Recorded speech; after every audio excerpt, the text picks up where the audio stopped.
إمام عاشور هيعملها مع الأهلي، ورحيله مسألة وقت. فرح بهيصة كبيرة جدا جدا جدا كانت موجودة على كل صفحات النادي الأهلي وفي المدرجات أول لما شافوا إمام عاشور. لحظة نزوله كأنها انتصار، تسجيله لهدف تحس ان انت اللي سجلته.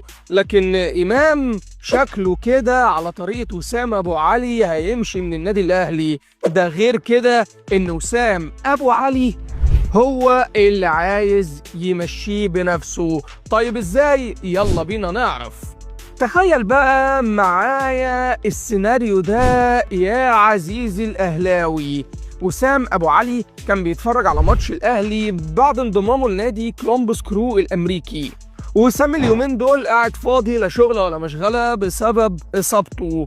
وعلى الرغم من كده وفرق التوقيت وان الدنيا متاخره في امريكا، الا ان وسام ولحظه نزول امام عاشور عشان يشارك لأول مرة بعد 69 يوم نزل ستوري لإمام. أيوة، كأنه بيحييه على رجوعه مرة تانية. لكن تقريبا كده الموضوع فيه